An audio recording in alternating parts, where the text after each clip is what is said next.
Gusto niya na talagang matapos tong presidency ng kapatid niya. Talaga.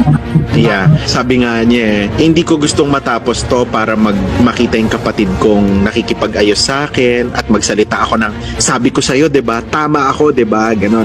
Hindi daw 'yon kasi habang nagdadaan ng mga bawat araw, lalong nababawasan yung katiting na lang na buti ng nakikita ng tao sa kanila. So para hindi na tuluyan pang masunog ang lahat. Parang gano'n ang niya. Hindi ko Or salvage whatever. Well, Joey knows. Alam mo naman Joey na 2020 nung mga katarantaduhan pa lang na PI, yung mga akap na yan, yung mga puro ayuda, nasusuka na siya. Nasusuka na siya. Hindi yun ang pinangarap niya. Eto sinabi ko mabait si D. Hindi ko sinasabing mabait siya para tanggapin nyo. Hindi ko rin tanggap. Sinasabi ko lang na mabait. Kaya yan magsisimula yung pangongontrol. Kaya wala ring diferensya. Yun ang point ko. Hindi ko naman sinabing mabait yan, pinagtatanggol ko. Hindi. Sinabi ko mabait, kaya magagamit. Yun yung point ko. Saan na yung sinasabi mo? Ayun na nga ang sinasabi ko, na yung ayuda, saka yung akap-akap na yan, in fairness kay Amy, isa siya sa mga unang pumalad dyan. Yeah. In fairness sa'yo, Manang, nakakalungkot, no, na gusto na ni Amy matapos yung termino ng kapatid niya. Oo. Alam mo yun? Akala ko parang iwi-wing niya na matapos yung term ng kapatid niya. Ay, no. Sa ating tatlo, sa tingin nyo matatapos niya?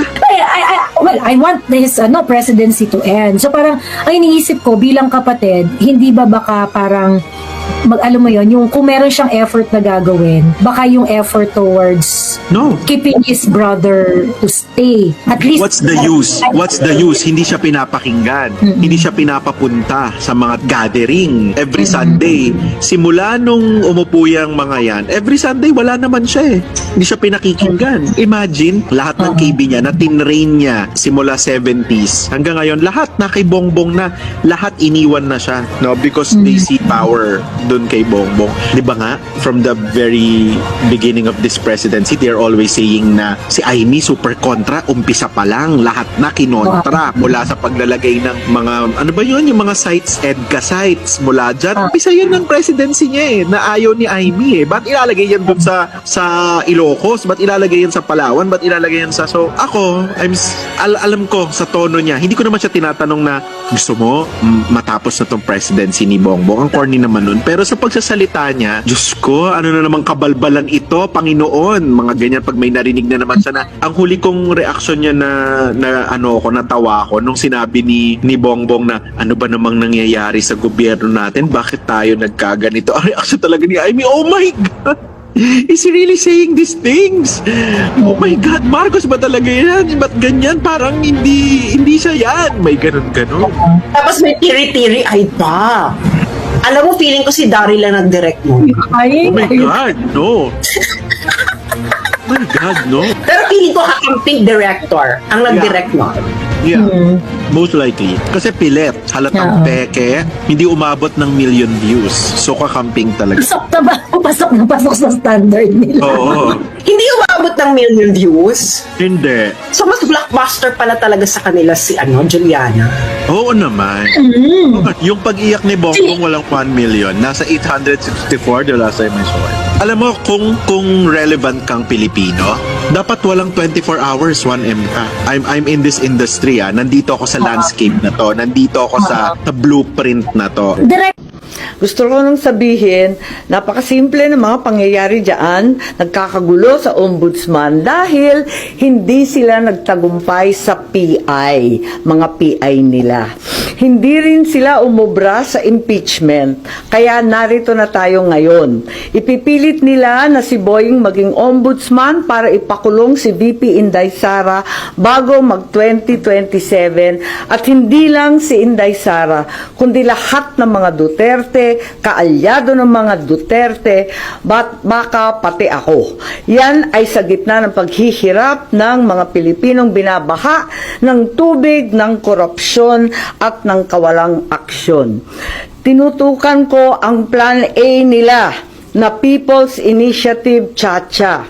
Binuking ko ang Plan B, yung impeachment, para mawala sa landas nila si VP Sara sa 2028. Ngayon, nasa Plan C na po tayo, sa Ombudsman naman. Noon pa'y nakita ko na, kaya ako nagsampa ng kaso nung May 2, nandun ako sa Ombudsman. Kung hindi kayo titigil sa pamumulitika, mag-asaran tayo. Hindi ko rin kayo tatantanan. Dapat, imbes na linusta yung kabanbayan, ako na magsasabi, masama man ang loob ko, masama man ang loob ninyo, kahit kapatid ko ang nakaluklok sa poder, ang totoo, sayang ang pinaggastosan ng ating bansa. Inubos bilyon-bilyon sa ayuda at pamimili ng boto. Sabihin na natin ang totoo. Ang halalan ay talagang, tama, inaaway na naman po ako ni BP. At parating sinasabi, paltan mo na kasi yung apelyido mo. Sabi ko, ang problema, yung nakaupo, walang apelyido kasi tambaloslos. Romualdez po yun at Araneta, sila yung lulong at lalay. Maraming nalilito kung bakit ako ay tumututol sa napakaraming linalabas na polisiya ng aking kapatid. Tulad ng sinasabi ko, mahal ko ang aking kapatid. Hindi magmamaliw yan kailanman. Kaya lang, hindi ito ang turo ng aking ama. Kung buhay yung tatay ko, kaya ako pumunta sa puntod, sa libingan, talagang masasabon kami ng bonggang-bongga. Hindi talaga siya papayag ng ganito. Bongbong Marcos, nalulungkot lang ako kasi 36 years namin inasam-asam ito, pinagtrabaho, pinagdasal. Nasayang eh. Martin Romualdez, abay pwedeng sabihin na iinis ako. Nagagalit ako, hindi lang simpleng inis, naggagalaiti pa. Lisa Marcos, hindi ko naman kamag-anak yun, hindi ko naman ka-ano-ano.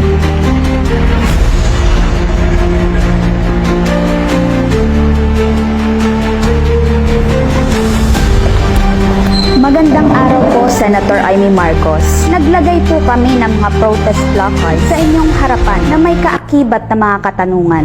Unang tanong, may 3 rally bukas. Saan po kayo pupunta at bakit? Luneta, sa palagay ko karambola yan. Sari-sari yung agenda dyan. Mahirap yata. EDSA Shrine. Naku, maliwanag naman kung sino-sino nariyan. Hindi ako welcome. Eto, Camp Aguinaldo. Naku, mas maigi. Dyan na lang kaya magkumpune kasama ng mga dating sundalo. Meron pong 4 na opisina. Ano po ang maigsing mensahe nyo sa bawat opisina na ito? Malacanang.